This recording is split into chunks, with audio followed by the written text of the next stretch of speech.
Assalamualaikum warahmatullahi wabarakatuh.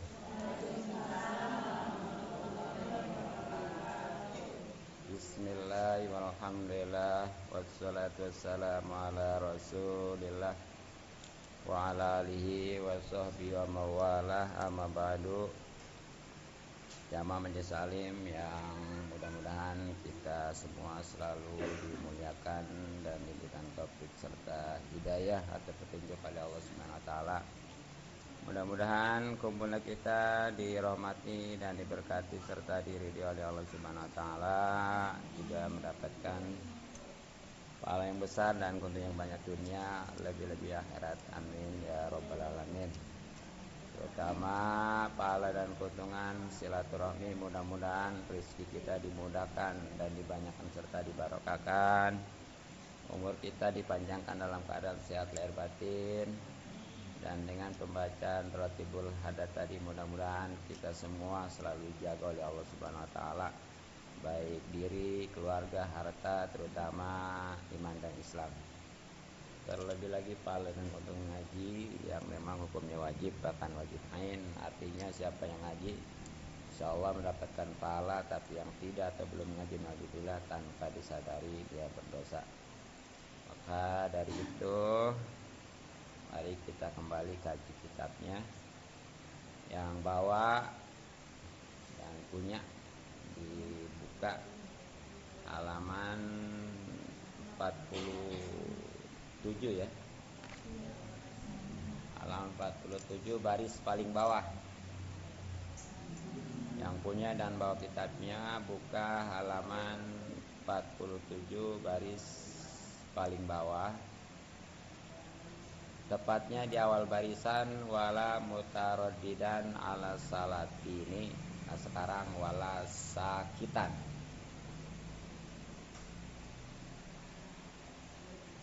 Sebelumnya terima kasih ya atas kehadirannya kemarin. Mohon maaf kalau seandainya ada kekurangan dalam segala hal. Doanya mudah-mudahan lebih meningkat lagi untuk kedepannya. Qala al-musannif rahimahullah ta'ala wa nafa'ana bi ulumi fi dairin amin bisiril Fatihah. A'udzu billahi minasyaitonir rajim. Bismillahirrahmanirrahim. Alhamdulillahi rabbil alamin arrahmanir rahim maliki yaumiddin. Iyyaka na'budu wa iyyaka nasta'in. Ihdinas siratal mustaqim. Siratal ladzina an'amta 'alaihim ghairil maghdubi 'alaihim waladdallin. Bismillahirrahmanirrahim. Wala sakitan. Jeung ulah cicing. Alal ingkari. Kana ingkar. Alaihim. Kasultan. Ma'al kudrati. Bari kawasa. Wala muhibban. Yang ulah resep. Lil jahi. Kana keagungan. Wal mali. Jeung kana harta. Wal wilayati. Jeung kana pimpinan. Terus itu belanya. Itu bahasa Arab dan Sundanya. Sekarang baru Indonesia dan penjelasannya insyaallah. Jadi masih nasihat Said Abdullah bin Alawil Haddad, penyusun Ratibul Hadat yang tadi dibaca ya, yang dimuat di dalam kitab Nasohayudiniyah dan di dalam kitab ini pastinya. Dan semua ini harus dipahami dan harus dimiliki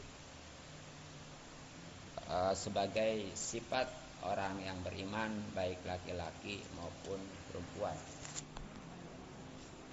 Nah, diantaranya sebagaimana tadi dikatakan, wala sakitan,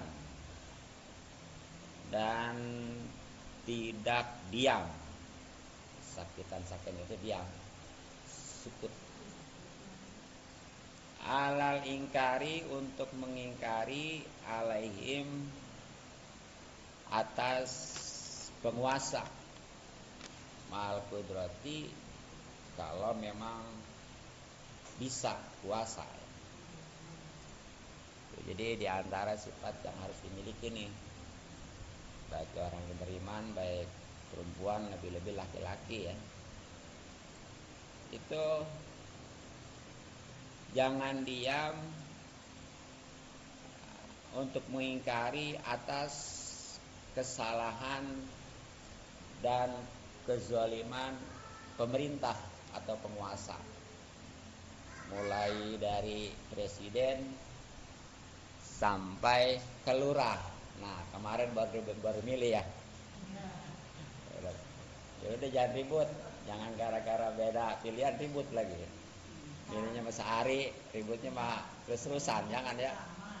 Udah, pokoknya mah yang nggak dipilih juga sekarang udah jadi lurah kita, gitu aja ya. Tinggal nanti kalau memang ada yang gak sesuai dengan aturan, jangan takut-takut ya. Ya apalagi ibu-ibu mah kalau buat demo sakti ibu-ibu ya. Kalau bapak-bapak mah anak-anak mah waduh. Kalau ibu-ibu mah pada lemah. Laki juga ya. Tuh gitu. Nah, memang ini pada dasarnya yang namanya ingkar ini kan sekurang-kurangnya ya. Jadi tahapan orang beramar ma'ruf itu pertama dengan kekuasaan. Ini pasti dimiliki oleh penguasa atau pemerintah. Yang kedua dengan nasihat. Nah, ini pasti ya seperti oleh kiai, ustadz gitu ya. Nah, yang ketiga nih sekurang-kurangnya mengingkari di hati, nggak setuju gitu. Tapi nggak setuju ini jangan nggak setuju ongkot, tapi ada di situ ya. Dan lebih lengkapnya secara prosesnya ya kan, kalau itu mah tingkatannya. Nah, kalau prosesnya satu, memberitahu tentang kesalahan, itu bilangin ya, jangan takut-takut. Keduanya adalah memberi nasihat.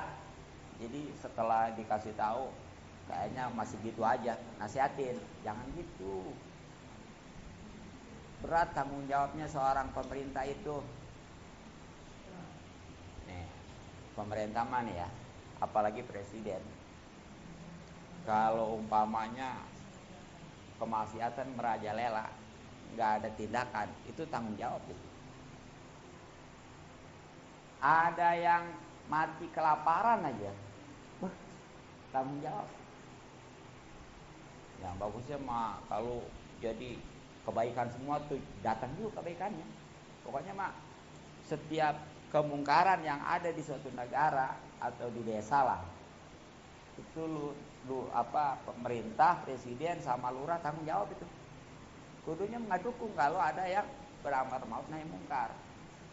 Jangan malah dimusuhin.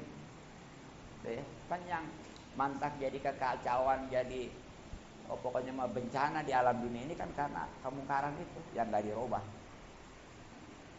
Hati-hati.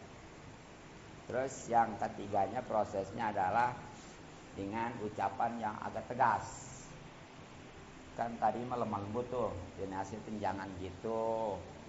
Itu zolim, bakal dipertanggungjawabkan.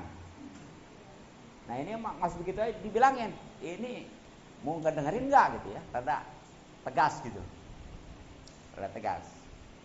Nah yang keempatnya itu kudu memaksa menghilangkannya. Nah tapi ini kalau tingkatan kita orang awam ya, dari empat proses ini itu hanya dua aja. Satu memberitahu dan menasihati. Sebab kita mah kalau mau keras mah malah diapain? Apalagi sengaja ngobrak-ngabrik ya, cuma ada sanksinya kan kadang-kadang. Walaupun tujuannya baik gitu. Nah jadi tuh seorang pemimpin memang kalau kebaikan luar biasa, sampai-sampai ada keterangan seorang presiden atau lurah kalau memang dia benar ngejalanin tugasnya dengan amanah, adil ya, itu sehari tugasnya lebih baik daripada 60 tahun ibadah. Kalau benar, kalau jujur. Coba masalahnya, sedangkan sulit untuk jujur, untuk benar kalau sistemnya belum benar. Pokoknya mau bagaimana juga, walaupun bahasanya dia mau orang jujur, orang benar, tetap kalau sistemnya masih begitu mah. Tapi kalau udah sistem benar, kebawa dengan sistem. Begitu ya. Jadi yang paling kuat sebenarnya sistem. Kalau sistemnya enggak benar mah, walaupun orangnya enggak benar gitu ya, tetap aja kebawa. Apalagi upanya baru tingkatan lurah, udah diintervensi gitu ya, camat, bupati gitu. Nah jadi ini pada dasarnya sebenarnya mah yang namanya beramar ma'ruf nahi mungkar ini sebenarnya mah kewajiban penguasa, pemerintah ya. Ingat, ketika nggak ditegakkan nih akibat daripada amar ma'ruf nahi mungkar loh susah ya. Nah ini nanti yang punya terjemahan Quran tulis ya, surat Al-Maidah ayat 78 sampai 79. Al-Maidah ayatnya 78 sampai 79. Tulis ya, ntar yang punya terjemahan Quran dilihat ada nggak gitu ya. Kalau nggak ada besok protes saya. Nah bagaimana nih Allah Subhanahu wa taala berfirman? A'udzubillahi minasyaitonirrajim. Bismillahirrahmanirrahim. Kenapa? Ayat 78 sampai 79. Ya. Nah, ini ya. Ini ayatnya nih. Ya baca, nggak dengerin Quran mah nggak paham juga dapat pahala ini ya. Apalagi nggak baca. Benar. Nih. Ya. Al-Maidah ayat 78 sampai 79 nih.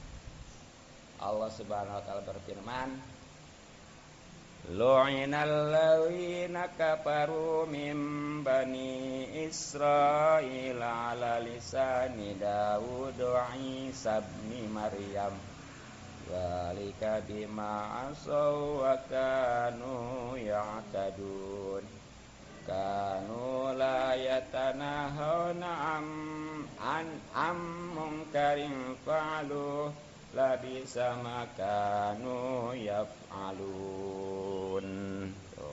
Tuh, Al-Maidah 78 79. Terjemahannya gimana nih? Wallahu a'lam bimuradi. Orang-orang kafir ini sebagai apa? Ukuran.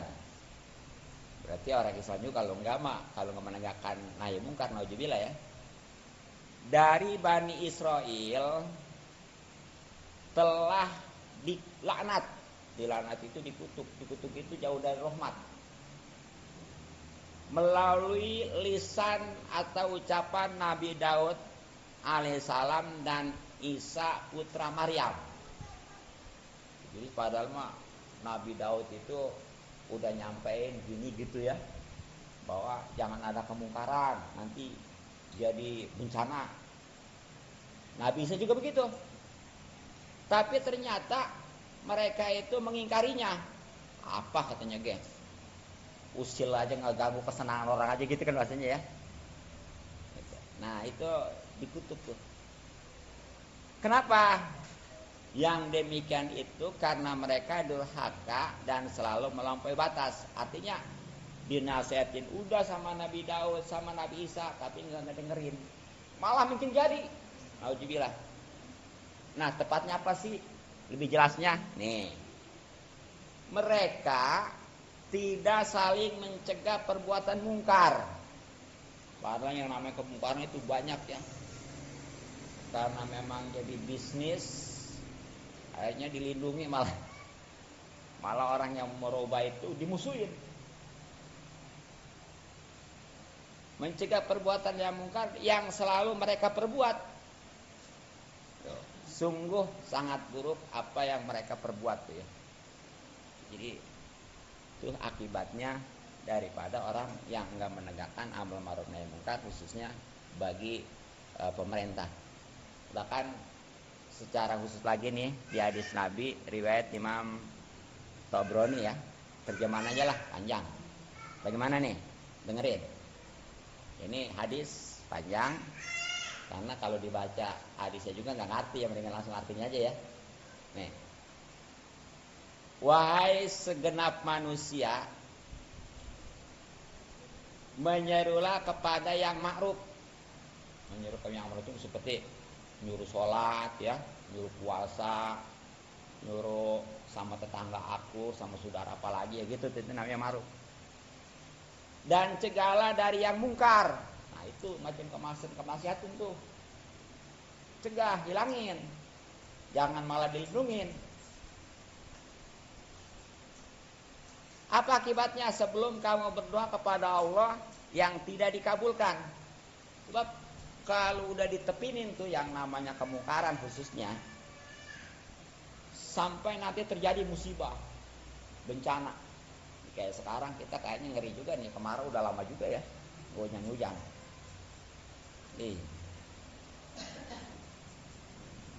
Dan belum lama kan sempat Covid gitu ya, alhamdulillah. Jadi kalau udah terjadi musibah nih, itu walaupun ngedoa juga nggak bakal dijabah. Ya Allah, tolong hilangin musibah ini, bencana ini, nggak bakal bisa. Kalau kata bahasa lagu mah terlambat sudah. Ada kan ya? Ada kan lagunya? Atau lamun di tembangan, lamun dinyanyiin ku saya pada HRS, nya sorangan pun suara saya amanya.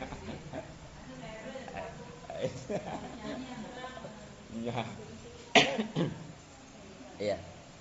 Serta sebelum kamu memohon ampun dan tidak diampuni. Nah dia nih akhirnya nyadar, ya Allah, kalau memang saya minta supaya dihilangin musibah ini nggak bisa, ya karena tadi terlambat ya. Kenapa dari kemarin kemana gitu ya, sampai udah terjadi turun musibah. Dan sekarang ya Allah saya menyadari, ampuni saya ya Allah. Nah itu tetap nggak bakal diampuni walaupun dia nangis sampai air mata darah. Sekali lagi ini mas sangat terlambat sudah. Coba itu ya. Dan harus jadi keyakinan nih, yang namanya amal ma'ruf dan nahi mungkar ya, itu enggak mantap mendekatkan ajal, juga enggak mantap menolak rizki. Jadi jangan gara-gara gini khususnya nih ya, lantar katanya yang berbuat maksiat tetangga saya. Kalau dia berbuat maksiat, kalau saya robat, ntar dia marah ke saya. Sedangkan saya punya usaha, ntar dia nggak bakal beli punya saya, nggak bakal menolak. Rizki mah dari mana aja hakikatnya ya. Ya apalagi, waduh katanya ini mah urusannya sama orang yang punya kuasa ya, dan dia mah memang orangnya zolim langsung. Ini nyawa taruhannya bakalannya, demi Allah nggak bakal juga. Terbuktikan ya, seperti salah satu tokoh di Indonesia yang benar-benar istiqomah mendekatkan amal ma'ruf nahi mungkar, itu walaupun beliau itu sering diteror, tapi sampai sekarang justru makin mulia. Nah itulah, hanya jangan takut-takut. Nah kemudian Ya bahkan seandainya nih terjadi umpamanya karena dia benar-benar menegakkan amal ma'ruf nahi mungkar dan berhadapan dengan penguasa sampai umpamanya dibunuh umpamanya gitu ya. Walaupun enggak semua penguasa zalim lah gitu ya. Nah ini sabda Rasulullah sallallahu alaihi wasallam, khairu syuhada al-Hamzatu bin Abdul Muthalib summa rajulun qoma ila imamin fa amarahu wa nahu fi jatillahi ta'ala faqatalu ala zalikat. Jadi sebaik-baik orang yang mati syahid, orang kalau udah mati syahid mah itu nikmat jaksa. Bahkan sampai orang mati syahid mah di sananya itu pengen dihidupin lagi. Dihidupin bukannya dia takut ngadepin di akhirat ataupun nanti di dunia pengen senang-senang lagi. Justru dia pengen lebih parah lagi, pengen lebih sadis lagi mengalami kematiannya. Karena orang yang mati syahid itu dia makin sadis kelihatannya, itu makin nikmat. Makanya kan seperti Hamzah, kenapa dinamakan suwari yang paling baik ya? Karena kan di dalam pertama peperangan Islam yang begitu meninggal langsung dibedah ininya sampai jantung itu mau dimakan kalau enak mah ya. Coba kejamnya seperti itu. Pas sekedar mati dibelek. Nah itu kelihatan sama kita sadis, tapi ternyata itu paling nikmat. Sampai minta dikurangin lagi, pengen lebih sadis lagi. Nah itu kemudian, nah mungkin kalau sekarang nggak ada kayak begitulah. Seberani Hamzah bin Abdul Muthalib, mamangnya Rasulullah ya. Nah palingnya sekarang ini ada juga seorang laki-laki yang memang dia itu menegakkan datang kepada seorang pemimpin, presiden atau lurah ya untuk meluruskan gitu karena kemungkaratannya, kezalimannya. Kemudian dia nyuruh jangan begitu, nggak bergerak juga, jangan begitu, sampai dia tetap nggak ini, dibunuh malah sebaliknya tuh si laki-laki itu terbunuh. Nah itu orang yang mati syahid juga setelah Hamzah bin Abdul Muthalib. Jadi bukan karena perang aja yang namanya syahid itu, termasuk dia dalam rangka menegakkan amal ma'ruf nahi mungkar sehingga berhadapan dengan orang yang zalim sampai dia terbunuh gitu ya. Nah bahkan kalau pengen tahu nih kata Rasulullah, afdhalul jihad kalimatu haqqin inda sultan jair. Jadi sebaik-baik jihad nih, makanya wajar kalau orang yang beramal ma'ruf nahi mungkar kepada penguasa aja itu ketika mati dianggap syahid sampai setelah Hamzah bin Abdul Muthalib. Makanya wajar, karena apa? Sebaik-baiknya jihad sekarang nih itulah menegakkan kalimat yang hak di hadapan pemerintah atau penguasa yang zalim. Makanya jangan takut-takut, dan sekali lagi nggak bakal itu mengundang kematian, apalagi tentang terhambatnya atau terhalangnya rizki, sama sekali enggak ya. Nah itu maksud daripada wala sakitan alal ingkari alaihim ma'al kudrot. Nah kemudian wala muhiban, dan seorang yang beriman baik laki-laki maupun perempuan itu jangan demen. Wala muhiban itu jam'ul arsib, itu jangan demen ya, lil jahi kepada keagungan, wal mali dan harta, wal wilayati dan pimpinan, atau kesimpulannya mah kalau kata bahasa ini mah tahta dan harta gitu ya. Tahta dan harta, terus wanita. Ini orang banyak yang apa? Dia keleh dengan godaan 3, tahta, harta, wanita. Ini paling berat nih cobaannya. Nah jadi jangan cinta nih, jangan demen, apalagi sengaja dia pengen sampai nyogok ke sono kemari ya, supaya jadi gitu, pengen jadi penguasa gitu tuh. Nah itu hati-hati, kecuali kalau memang nih yakin dengan dia jadi pejabat, jadi pemerintah ini bisa membuat baik. Contoh di zaman Nabiullah Yusuf ya, kan Nabi Yusuf itu pernah suruh nawilin mimpi seorang raja. Gimana mimpinya? Hah? Bagaimana ngimpinya? Bukan yang itu mah ngimpi dia yang diceritain kepada orang tuanya gitu ya. Ibrahim, dia mimpi 17 bintang itu pada sujud kan itu ya. Ini mah yang raja itu yang dia di penjara.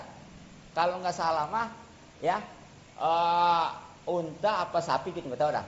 Yang jelas 7 onta yang gemuk-gemuk itu ngemakan 7 onta yang kurus-kurus. Tuh, itu dari sekian ahli tawil mimpi yang ada di kerajaan nggak ada yang bisa untuk mentafsirkan arti mimpi. Nah, akhirnya karena salah satu pernah ngalamin ya dari inian orang kerajaan waktu di penjara itu benar gitu pas tawilan tafsiran mimpi Nabi Yusuf. Nah, dia ingat bahwa ada di sini juga tapi orangnya jadi di penjara itu. Dia benar-benar tafsirannya tentang mimpi luar biasa. Akhirnya dipanggil Nabi Yusuf itu. Suruh nafsirin mimpi raja itu. Bagaimana tuh artinya? Mimpi 7 ekor onta atau sapi ya.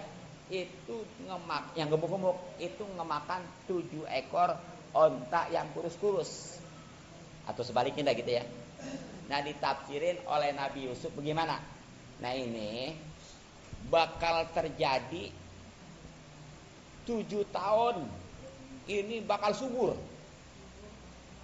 Pokoknya mah makmur. Tapi setelah itu 7 tahun lagi bakal peceklik panjang. Kan kalau udah peceklik makan kemarau ataupun juga boro-boro menghasilkan itu juga kagak ya. Yang ada juga mati ya. Nah, itu tuh baru.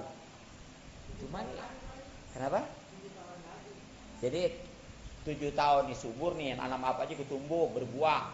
Setelah itu 7 tahun boro-boro berbuah, tumbuh juga enggak. Yang udah ada aja tanaman bakal mati karena apa? Kemarau. Itu maksud daripada mimpi itu. Akhirnya gimana tuh? Kata raja itu, terus kalau memang gini solusinya gimana nih? Kita kira-kira menteri yang bagian itu pertanian ya. Kira-kira ada nggak yang bisa menangani nih, yang bisa mengatasi nih? Nggak ada yang sanggup katanya guys. Selama 7 tahun ini peceklik gitu ya, kemarau panjang untuk mengantisipasinya. Bagaimana? Nah, itu Nabi Yusuf tampil. Kata Nabi Yusuf, insya Allah saya bisa, wahai raja. Nah, akhirnya Nabi Yusuf itu kalau sekarang dijadikan menteri pertanian. Bagaimana caranya?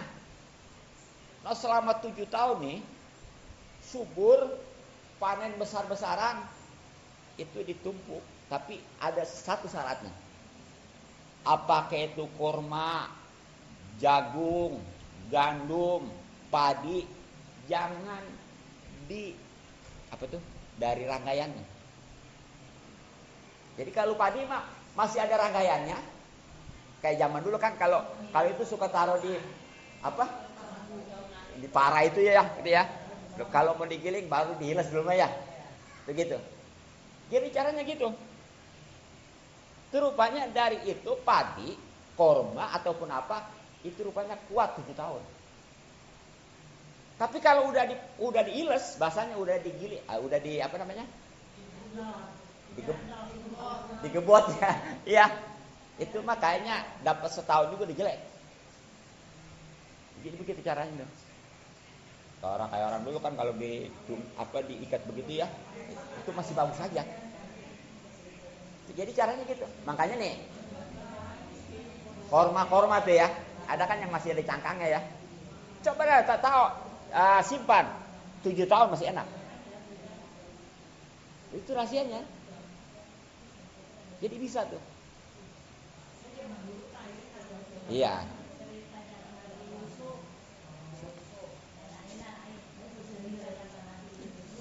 Gitu ya. Jadi itu tuh. Nabi Yusuf bisa benar. Jadi 7 tahun nih panen ya, subur, dikumpulin tapi caranya gitu. Sehingga tuh walaupun 7 tahun kemudian peceklik, udah ada ini yang persiapan. Jadi nggak ngalamin yang namanya krisis, yang namanya kelaparan apalagi gitu ya. Itu kalau memang punya kemampuan. begitu. Tapi kalau memang bukannya karena begitu, apalagi ya dia, wah kalau bentar jadi pemimpin mah enak katanya, kayak gaji gede, korupsi bisa, waduh udah dah. Terus disalahgunakan lagi, apalagi memang yang namanya pemerintah begini nih ya, ada perjudian, kalau memang dia mau tanda tangan dapat bayaran. Ada perzinahan, kalau dia mau tanda tangan jadi melegalkan itu ya, dapat. Pokoknya segala kemaksiatan itu kalau memang dianya mau tanda tangan, udah dapat bagian dia. Gitu ya, makanya tuh iya. Segitu juga kadang-kadang belum puas. Tapi masih apa? Masih korupsi juga. Itu korupsi tanggung jawabnya besar itu. Kita nyolong satu punya orang, individu aja ya. Itu tanggung jawabnya kalau belum dipulangin, nanti di akhirat bakalan itu kita disuruh ngebayar. Di sono itu nggak ada yang namanya ngebayar utang juga pakai duit, enggak, pakai amal. Nah, banyak amal kita banyak, tadinya pede aja ya. Rajin sholat, rajin puasa, rajin ngaji, banyak gitu ya. Ternyata dia itu banyak kezalimannya, di antaranya dengan dia pernah mencuri ataupun mengenai dengan cara korupsi itu.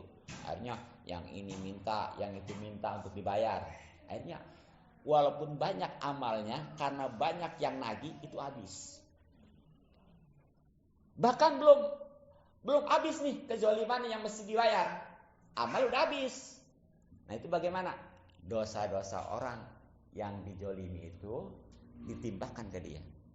Makanya akhirnya gimana? Walaupun dia tadinya banyak amalnya, tetap itu jadi penghuni neraka. Karena dia mesti menanggung dosa orang lain. Jadi yang namanya menanggung dosa orang lain nanti di zona juga akan terjadi tuh. Terutama nih ketika di dunia ini terjadi kezaliman belum diselesaikan, itu bakalan yang mantap menjadi tanggung jawab menyebabkan masuk nerakanya seorang.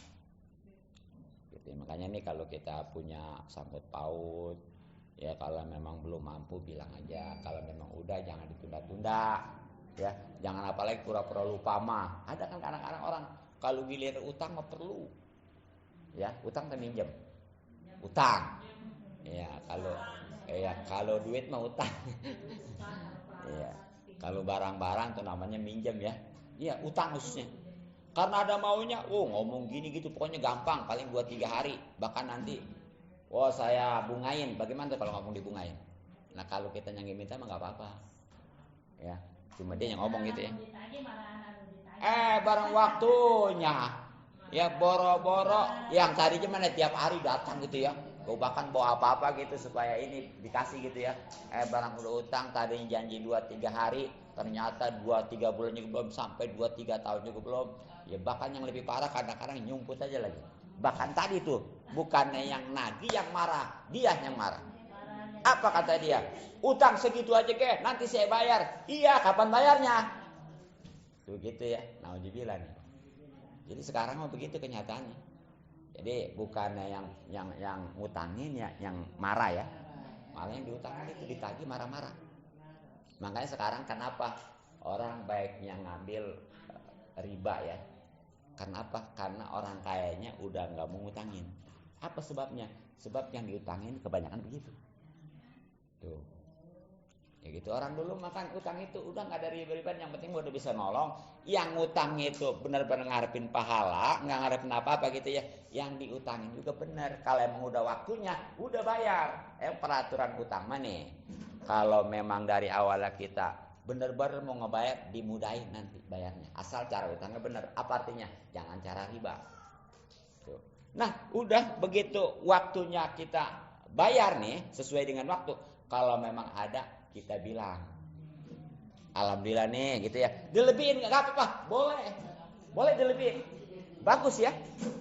Nah, tapi nih kalau memang nggak ada, bilang dulu, maaf, saya belum ada untuk bayar. Jangan lari, jangan nyumput. Nah kalau memang ditempoin gitu tuh nih nanti nih ya.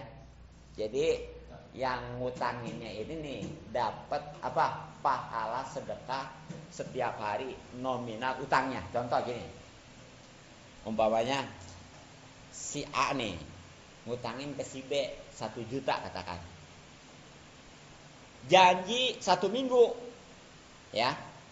Ternyata begitu 1 minggu belum kebayar. Tapi si B-nya tanggung jawab, datang, bilang, maaf ayah, saya ini karena keadaan begini, yang tadinya saya yakin nih seminggu juga bisa bayar, ternyata di luar dugaan. Ini tolong saya kasih tempo seminggu lagi, umpamanya gitu. Deo, sama si ya dah kalau gitu mah. Berarti tanggung jawab datang ya, nggak nyumput gitu. Nah itu selama 1 minggu kesonanya tuh, si A itu dapat pahala sedekah setiap harinya 1 juta. Setiap harinya tuh. Kalau nominal utangnya 1 juta. Ya kan kita kalau sengaja sedekah 1 juta kan males ya. Tapi ternyata gara-gara ngutangin, orang pada waktunya belum mampu bayar, dikasih tempo lagi seminggu. Itu selama 1 minggu dia dapat pahala sedekah sejumlah utang itu. Kalau 1 juta, 1 juta. Itu hiburan bagi yang ngutangin kalau belum dibayar. Tapi bagi yang diutangin mah baik. Jangan, ini mah udah ada, malah lah katanya diputar dulu nih, pakai usaha, ntar untungnya pakai bayar. Hati-hati. Kalau punya utang, udah ada uang untuk bayar, bukannya buru-buru dibayar, malah diputar dulu. Bahasanya nanti kan kalau diputar dulu mah duit utuh dari keuntungan itu baru pakai bayar. Jadi utang kebayar, duit itu ada gitu ya. Itu setiap usaha pasti nggak bakal manja.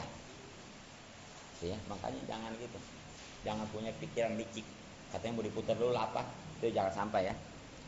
Nah, jadi kembali masalah kepemimpinan nih tadi ya. Ya, bahkan ini ada suatu ancaman dari Rasulullah SAW nih, hadis yang terjemahannya kurang lebih begini nih. Siapa orang yang mencari kedudukan sebagai pemimpin padahal belum waktunya. Sekarang kan banyak tuh ya, belum waktunya jadi pemimpin karena ilmunya nggak sesuai. Ya kerja mah harapannya karena kesana aja tadi tuh, pengen bisa dapat gaji, pengen bisa umpamanya melegalkan sesuatu yang diharam, pengen umpamanya bisa korupsi gitu ya. Nah maka kedudukannya itulah lari darinya, dan barang siapa yang tidak menginginkannya padahal berkemampuan, maka kedudukan itu mengikutinya. Jadi nih, kalau orang yang belum waktunya pengen jadi pejabat, dia pengen, itu jauh kejadi ya. Tapi kalau orang padahal dia pengen nih, padahal dia mampu nih, tapi dia nggak pengen, itu insya Allah dengan sendirinya seperti tapi tadi Nabi Yusuf. Padahal Nabi Yusuf itu tadinya nggak pengen, tapi karena punya kemampuan, skill khususnya di dalam pengelolaan pertanian, sampai bisa menanggulangi krisis selama 7 tahun, itu dengan sendirinya Nabi Yusuf diangkat jadi menteri pertanian. Bahkan beberapa tahun kemudian, itu Nabi Yusuf yang tadinya hanya sebatas menteri, kemudian jadi raja. Itu kan ada ya, jadi raja Mesir tuh Nabi Yusuf itu. Nah itu karena memang Nabi Yusuf punya kemampuan, ya dengan sendirinya nanti Allah angkat. Makanya sekarang mah kalau mau jadi pemimpin jangan dipikirin kita jadi enggaknya, tapi kemampuannya, dia ahli enggak. Sebab ketika orang itu enggak ahli, katakan umpamanya jadi lurah sementara belum ada ilmunya, nah itu hati-hati. Man usidal amru ila ghairi ahlihi pantajiri sah. Siapa orang yang menyandarkan ataupun umpamanya menyerahkan sesuatu perkara kepada bukan ahlinya, maka tunggu kehancurannya. Jadi lurah kalau bukan ahlinya, tunggu kehancurannya. Camat kalau bukan ahlinya, tunggu kehancurannya. Bupati, gubernur, bahkan sampai presiden, kalau bukan ahlinya, itu nantinya bakal terjadi kehancuran. Naudzubillah min dzalik. Nah makanya hati-hati ya, tanggung jawabnya besar itu. Mungkin cukup, mudah-mudahan manfaat. Mohon maaf dan maklum. Assalamualaikum warahmatullahi wabarakatuh.